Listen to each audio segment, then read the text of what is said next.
আল্লাহর হাবিবের ওয়াফাতের কথা বয়ান করলে মুমিন বান্দাদের, ইমানদারদের, আশিকে রাসূলদের চোখের পানি আসবে। এই কারণে আমরা বয়ান করি, ঠিক কিনা বলেন? সম্মানিত হাজিরিন, ঝগড়া আর কিছু নাই, এখন থেকে আর ঝগড়া চলবে না। আমরা সবাই মিলাদুন নবীও মানি, সিরাতুন নবীও মানি। রাসূলের প্রত্যেকটা জীবনের প্রত্যেকটা পাঠকে আমরা বিশ্বাস করি, ঠিক কিনা? যে কোনো লেখক কিতাব লিখে জন্ম থেকে মৃত্যু, আল্লাহর হাবিবের কিতাব জীবনী যদি কেউ লিখতে চায়, আল্লাহ রাসূলের মিলাদ থেকে ওয়াফাত পর্যন্ত তাকে লিখতে হবে, ঠিক কিনা? আমরা আল্লাহর হাবিবের সব কিছু মানি, সব কিছু বিশ্বাস করি, সব কিছুর উপরে আমল করার চেষ্টা করি, ঠিক কিনা বলেন? বলেন ঠিক কিনা? আমরা আল্লাহর হাবিবের মিলাদের উপরে তো কোনো আমল করতে পারবো না, তবে আলোচনা করতে পারবো যে আল্লাহর হাবিবের মিলাদ যে হয়েছে তাতে কত কিছু ঘটেছে। সাধারণ মানুষের মিলাদে জন্মে এত কিছু ঘটে না, আল্লাহর হাবিব নবী সাল্লাল্লাহু আলাইহি ওয়াসাল্লামের মিলাদে যা ঘটেছে এইগুলি বয়ান করলে মুমিন বান্দাদের অন্তরে আল্লাহর হাবিবের ভালোবাসা বৃদ্ধি পাবে, ঠিক কিনা বলেন? আল্লাহর হাবিব বললেন, জিবরাইল, আল্লাহর দরবারে আজকে আমার জন্য কি মর্যাদা আছে বলো। জিবরাইল বললেন, ইয়া রাসূলুল্লাহ সাল্লাল্লাহু আলাইহি ওয়াসাল্লাম, আজকে আপনার জন্য মর্যাদা হচ্ছে জান্নাতকে সুসজ্জিত করা হয়েছে, ফেরেশতারা কাতারে কাতারে আপনার জন্য দাঁড়িয়ে, ফেরেশতারা কাতারে কাতারে আপনার জন্য দাঁড়িয়ে আছে। ও দয়াল নবী, আজকে আপনার কোনো ভয় নাই, চিন্তা নাই। আল্লাহর হাবিব শুকরিয়া আদায় করলেন। সব সাহাবায়ে কেরামের মধ্যে কান্না, কারো চোখে পানি ছিল না, এমন ছিল না, সবাই কাঁদতেছে, আল্লাহর হাবিবও কাঁদতেছে। হঠাৎ করে আল্লাহর হাবিব নূর নবী সাল্লাল্লাহু আলাইহি ওয়াসাল্লাম সাহাবায়ে কেরামদেরকে সান্ত্বনা দিয়ে হুজরার ভিতরে চলে গেলেন। আস্তে আস্তে দিন যাইতে লাগলো, আস্তে আস্তে করে আল্লাহর হাবিবের সময় কাটতে লাগলো। হঠাৎ করে আরেকটা আয়াত নাজিল হলো, ওয়াত্তাকু ইয়াওমান তুরজাউনা ফিহি ইলাল্লাহ।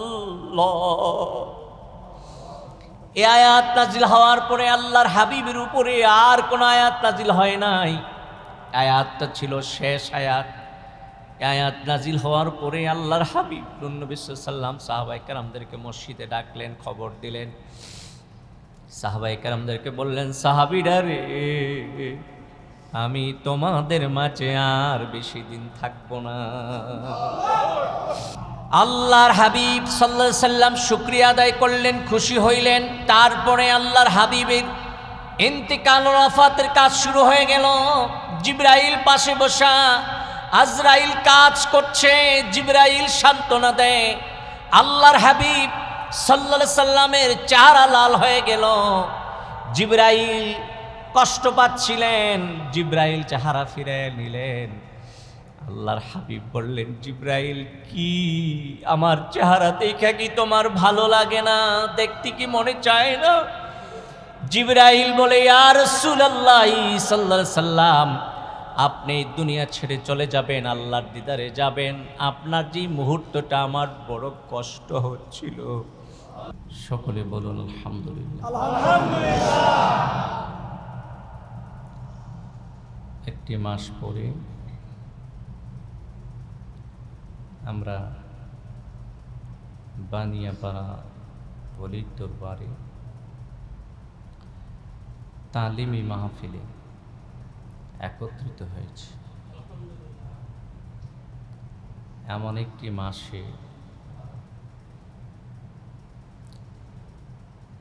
যে মাসের মূল্য অনেক বেশি, যে মাসের মূল্য অনেক বেশি। আজকে যে পরিমাণ ওয়াজ নসিহত হয়েছে, আল্লাহর হাবিবের জন্ম মিলাদুন নবীর ব্যাপারে যেই পরিমাণ আলোচনা হয়েছে, একই মাহফিলে সব আলোচক একই বিষয়ের উপরে আলোচনা করেছেন। এখানে আল্লাহর রহমতে তাকরার হয় নাই, এক কথা দুইবার হইছে না। একই মজলিসে একই মাহফিলে সমস্ত বক্তারা একই বিষয়ের উপর আলোচনা করেছেন ভিন্ন ভিন্ন টপিক নিয়ে। আলহামদুলিল্লাহ। সম্মানিত হাজিরি, এই যে আল্লাহর রাসূলের মিলাদ, এই শব্দটা শুনলে অনেকের গায়ে আগুন লেগে যায়। আসলে তারা বুঝে না। কিছুদিন আগে দেখলাম একজন আলোচক বলছেন যে মিলাদ, রাসূলের মিলাদ এটা নাকি কোরআনও নাই, হাদিসও নাই।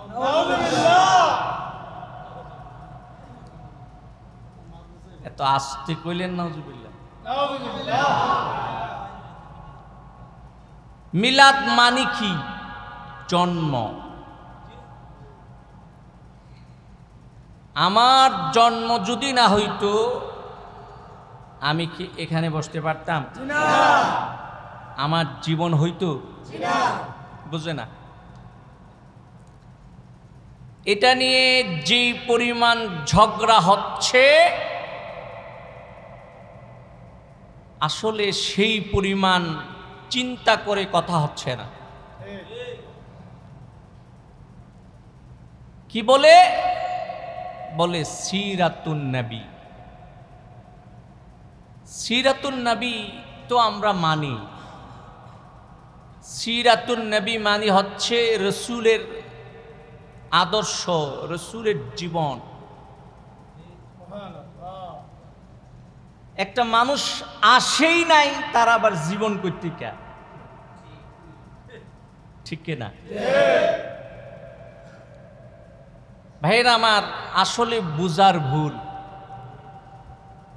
আল্লাহর হাবিব নূর নবী সাল্লামের জীবনী আছে না, কিতাব, সেখানে জন্ম থেকে ওয়াফাত পর্যন্ত সবকিছু লিপিবদ্ধ আছে। বুঝা গেল মিলাদুন নবী আমার রসুলের জীবনের একটা পাঠ, একটা অধ্যায়। যে অধ্যায় যদি না হইতো তাইলে আর কিছুই হইতো না। ঠিক কিনা? রসুলের মিলাদ আছে।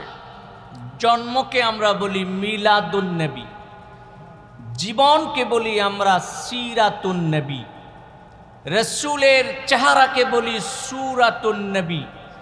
রসুল যে আল্লাহর সাথে দিদারে আরশে মুআল্লায় গিয়েছিলেন, এটাকে বলি মেরাজুন নবী। রসুলের প্রত্যেকটা পাঠ, জীবনের প্রত্যেকটা অংশকে আলাদা আলাদা বলতে হলে আমাদেরকে এইভাবেই বলতে হবে। ঠিক কিনা বল? সর্বশেষ আমার রসুল যে আমাদেরকে ছেড়ে, সাহাবায়ে কেরামদেরকে ছেড়ে, উম্মতদেরকে এতিম বানাইয়া রওজা শরীফে শুয়ে পড়লেন, ওইটাকে আমরা বলি ওয়াফাতুন নবী। সম্মানিত ভাইয়েরা, সব আলেমেরা আজকে, আলোচকেরা আজকে রসুলের মিলাদ নিয়ে আলোচনা করেছেন। মিলাদ হয়েছে এই রবিউল আউয়াল মাসে, আবার ওয়াফাত হয়েছে এই রবিউল আউয়াল মাসে। ঠিক কিনা? রসুলের আশাটা খুবই আনন্দের ছিল। রসুলের যাওয়াটাও বেদনাদায়ক কম ছিল না। ঠিক কিনা? আল্লাহর হাবিবের ইন্তেকালের ৮০ দিন আগে বিদায় হজের ভাষণের মুহূর্তে বাহনের উপরে একটা আয়াত নাজিল হয়েছে। আল্লাহ পাক বলেন, আল-ইয়াউমা আকমালতু লাকুম দীনাকুম ওয়া আতমামতু আলাইকুম নি'মাতি ওয়া রাদিতু লাকুমুল ইসলাম দীনা। ৮০ দিন আগে এই আয়াত আল্লাহর হাবিবের উপর নাজিল হয়েছে। সুবহানাল্লাহ। সবাই খুশি। কেন খুশি? দিন পরিপূর্ণ হয়েছে, নেয়ামত যা দরকার সব পেয়ে গেছে, দিন শক্তিশালী হয়েছে। সাহাবায়ে কেরাম সবাই খুশি। হযরত ওমর রাদিয়াল্লাহু তাআলা আনহু চলে আসলেন বাড়িতে, দরজা বন্ধ করে দিলেন। দরজা বন্ধ কইরা হযরত ওমর কাঁদতে লাগলেন। ওমরের কান্না দেখা সবাই অবাক হয়ে গেল। ভাইয়েরা আমার, এইভাবে ৮০ দিন আগে একই সময়ে আর একটা সূরা নাজিল হয়েছে, যার পরে পরিপূর্ণ আর কোনো সূরা নাজিল হয় নাই। আল্লাহ পাক তার হাবিবের উপরে সূরা নাজিল করেছেন, এটা হচ্ছে সাহায্যের সূরা। আল্লাহ পাক বলেন, ইজা জাআ নাসরুল্লাহি ওয়াল ফাতহ ওয়া রাআইতান নাসা ইয়াদখুলুনা ফি দীনিল্লাহি আফওয়াজা ফাসাব্বিহ বিহামদি রাব্বিকা ওয়াস্তাগফিরহু ইন্নাহু কানা তাওয়াবা। সর্বশেষ সূরা হচ্ছে এই সূরা ইজাজা সূরা। আর সর্বশেষ বিধানের আয়াত হচ্ছে এই আল-ইয়াউমা আকমালতু লাকুম দীনাকুম, এই আয়াত। বলেন সুবহানাল্লাহ। আবু বকর দরজা বন্ধ কইরা কান্দে, উমরও কান্দে। সাহাবায়ে কেরাম আশ্চর্য হয়ে গেলেন। সাহাবায়ে কেরাম তাদের ঘরে ঘরে দৌড়ে গেলেন।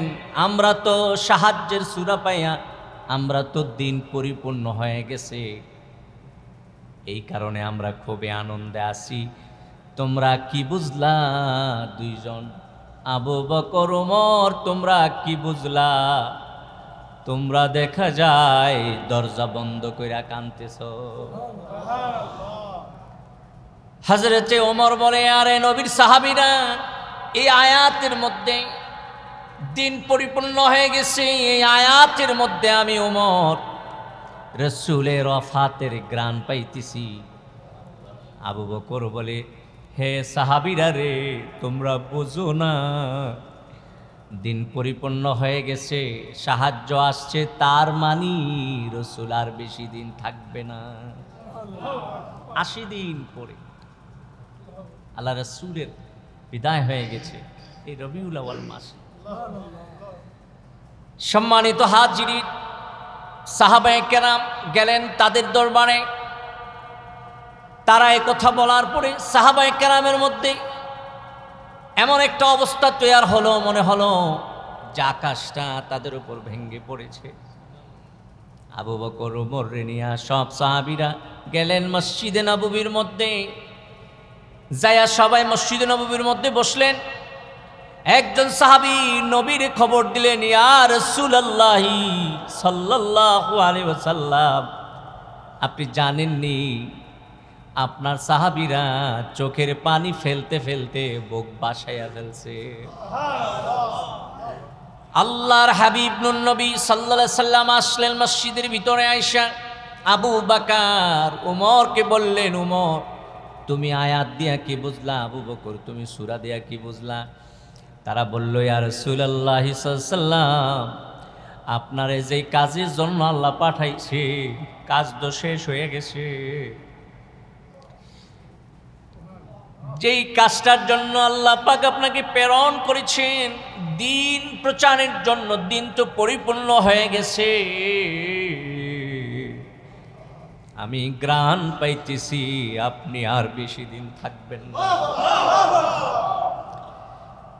আল্লাহর হাবিব বললেন, আবু বকর তুমি যা বলেছো ঠিকই বলেছো, ওমর তুমি যা বলেছো ঠিকই বলেছো। তারপরে আল্লাহর হাবিব নূর নবী সাল্লাল্লাহু আলাইহি সাল্লাম সাহাবায়ে কেরামদেরকে সান্ত্বনা দিলেন, সাহাবায়ে কেরামদেরকে অনেক নসিহত করলেন। সাহাবায়ে কেরাম তৃপ্তি মতো নবীর দরবারে বসে বসে কানলেন। সুবহানাল্লাহ। সব সাহাবায়ে কেরামের মধ্যে কান্না, কারো চোখে পানি ছিল না, এমন ছিল না, সবাই কাঁদতেছে। আল্লাহর হাবিবও কাঁদতেছে। হঠাৎ করে আল্লাহর হাবিব নূর নবী সাল্লাল্লাহু আলাইহি সাল্লাম সাহাবায়ে কেরামদেরকে সান্ত্বনা দিয়ে হুজরার ভিতরে চলে গেলেন। আস্তে আস্তে দিন যাইতে লাগলো, আস্তে আস্তে করে আল্লাহর হাবিবের সময় কাটতে লাগলো। হঠাৎ করে আরেকটা আয়াত নাজিল হলো, ওয়াত্তাকু ইয়াওমান তুরজাউনা ফিহি ইলাল্লাহ। এই আয়াত নাজিল হওয়ার পরে আল্লাহর হাবিবের উপরে আর কোন আয়াত নাজিল হয় নাই। আয়াতটা ছিল শেষ আয়াত। আয়াত নাজিল হওয়ার পরে আল্লাহর হাবিব নূর নবী সাল্লাল্লাহু আলাইহি সাল্লাম সাহাবায়ে কেরামদেরকে মসজিদে ডাকলেন, খবর দিলেন। সাহাবায়ে কেরামদেরকে বললেন, সাহাবীরা রে, আমি তোমাদের মাঝে আর বেশি দিন থাকবো না, তোমাদের মাঝে বেশি দিন থাকবো না।